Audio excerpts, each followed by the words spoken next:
sesuai dengan PP nomor 19 tahun 2005 tersebut bisa dinyatakan bahwa selama lamanya 7 tahun sejak PP ini dikeluarkan, setiap program studi harus sudah terakreditasi. Artinya itu pada bulan Mei tahun 2012 perguruan tinggi untuk mengeluarkan ijazah yang wajib terakreditasi. Ada banyak persoalan bagi Bapak Ibu kalau mengeluarkan ijazah yang program studinya belum terakreditasi. Banyak persoalan. Ada di komplain dari alumni, orang tua yang merasa misalnya gara-gara karena kesulitan mencari kerja. Kesulitan itu bukan karena mungkin program studinya yang tidak terakreditasi tapi mungkin sebab lain, tapi gara-gara itu belum itu ada beberapa yang dituntut dalam sekarang. Jadi perguruan tingginya dituntut oleh orang tua dari alumni itu. Ini yang barangkali kami tidak menakut-nakuti Bapak Ibu sekalian, itu menyulitkan semua pihak. Tapi bersyukurlah karena masih ada PP nomor 19 yang masih memberi toleransi sampai dengan tahun 2012 itu, sehingga akhirnya tuntutan itu masih belum bisa. Tapi nanti pada saat tahun 2012 selesai tidak ada alternatif yang mungkin terpaksa mungkin dengan menunda dulu lulusannya atau seperti apa untuk meneruskan tersebut. Nah, untuk itulah barangkali salah satu persyaratan untuk perguruan tinggi itu adalah mempunyai unit penjaminan mutu yang baik. Mungkin yang nanti akan dijelaskan lebih detail oleh Once.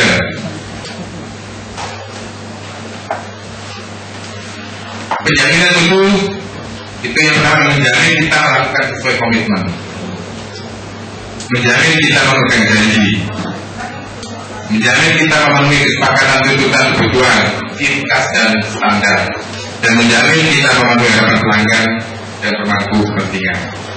Mengapa perguruan tinggi itu harus berkualitas? Itu ternyata bukan hanya karena beberapa, mungkin karena tuntutan globalisasi, karena memang harus karena adanya perubahan teknologi,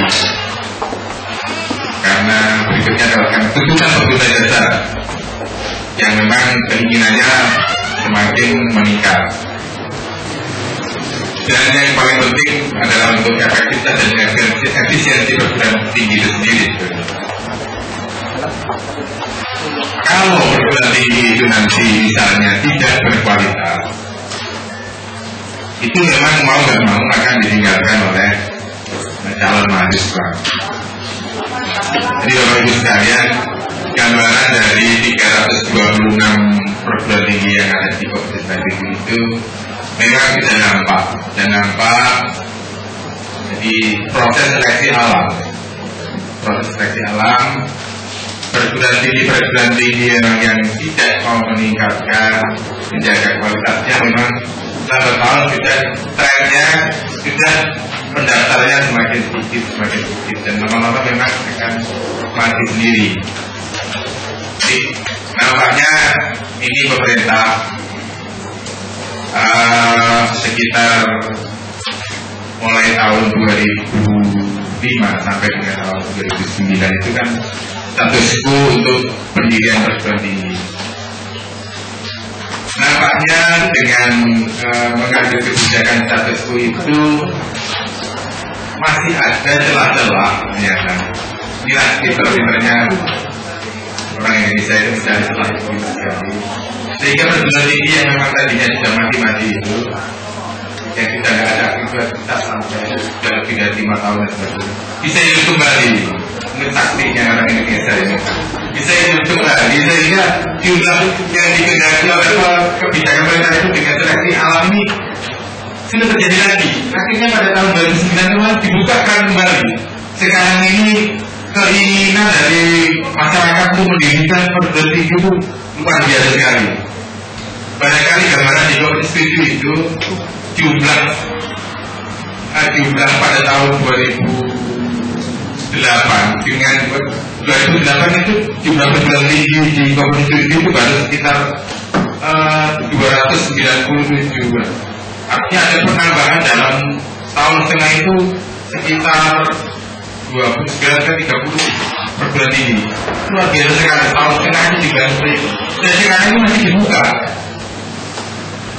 masih dibuka misalnya dengan apa namanya pembukaan seperti secara online.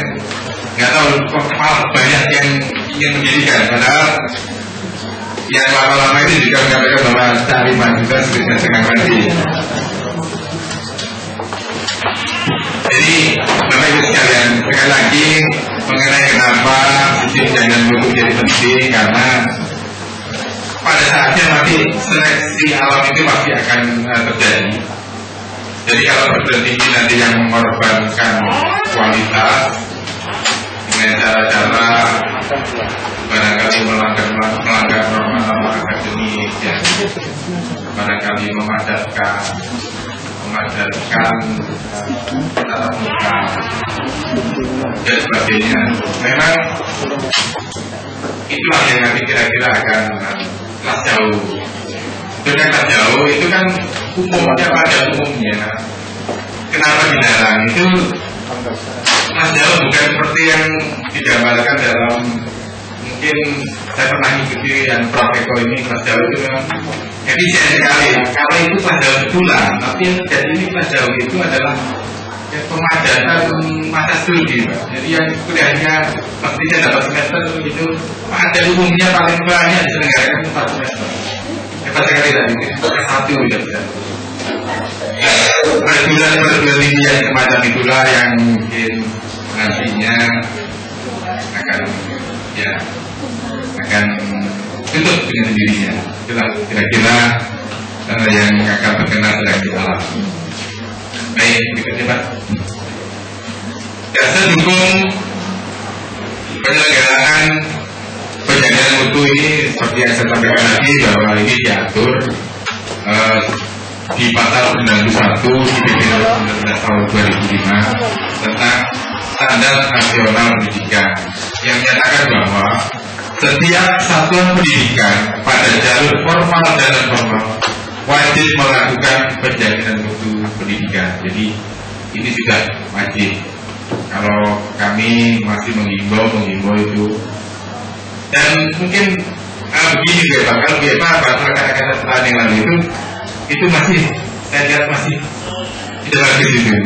Ternyata itu normatif sekali. Pada kami ingin datang itu akan membentuk unit jaminan mutu. Pada tahun 2007 temuannya itu. Tahun 2008 sudah ada, ternyata tidak ada surat keputusan unit jaminan mutu tercantum. 2009 kita lihat SK-nya tidak ada. Sejak 2010 baru juga SK. Jadi belum action dulu. Jadi selama 3 tahun itu baru ada SK, tapi belum ada kegiatan-kegiatan. Nah itu barangkali pada pagi hari ini nanti mungkin bukan hanya tidak ada SK pembentukan itu, tapi barangkali sudah bisa menghasilkan manual mutu dan sebagainya. Berikutnya penjaminan mutu pendidikan sebagai dimaksud pada ayat 1 tersebut bertujuan untuk memenuhi atau kalau bahkan bisa ya melampaui standar nasional pendidikan. Yang ketiga, penjaminan mutu pendidikan sebagaimana dimaksud pada ayat 1 dilakukan secara bertahap, sistematis dan terjaga dalam suatu program penjaminan mutu yang memiliki target dan kerangka waktu yang jelas. Jadi kalau Bapak Ibu memulai misalnya pada hari ini itu harusnya sudah dapat standar minimal, berikutnya pada tahun 2012 sudah ada peningkatan yang terus menerus. Baik, lanjut. Dan tentu berikutnya itu adalah dari kebijakan kerangka panjang pendidikan tinggi pada tahun 2003 tahun 2010. Itu antara lain di sana disebutkan bahwa penjaminan mutu atau quality assurance itu sudah memang harus. Berikutnya, dari definisi mutu tadi, mungkin saya ingin menyampaikan menggarisbawahi dari yang disampaikan oleh Badan Standar Nasional Pendidikan pasal 1 bukit 1, bahwa kriteria minimal tentang sistem pendidikan di seluruh Indonesia itu sama, jadi berlaku di semua NKRI.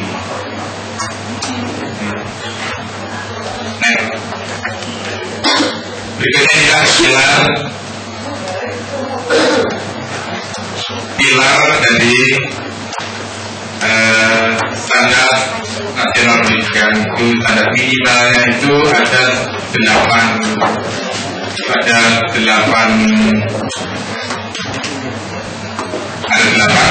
ada standar isi, standar proses, standar pendidikan pendidikan, standar kompetensi lulusan, standar pendidik dan tenaga kependidikan, standar sarana dan prasarana, standar pengelolaan, dan yang terakhir adalah standar pembiayaan atau pendanaan. Itu pilar standar minimal yang digendaki oleh standar nasional pendidikan.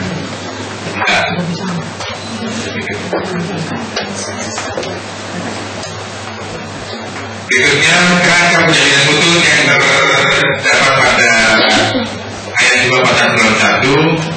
Penjaminan mutu pendidikan bertujuan untuk memenuhi atau melampaui standar nasional pendidikan. Jadi penjaminan mutu itu bertujuan minimal yang harus dipenuhi adalah dengan 8 standar minimum yang saya sampaikan tadi, 8 pilar itu.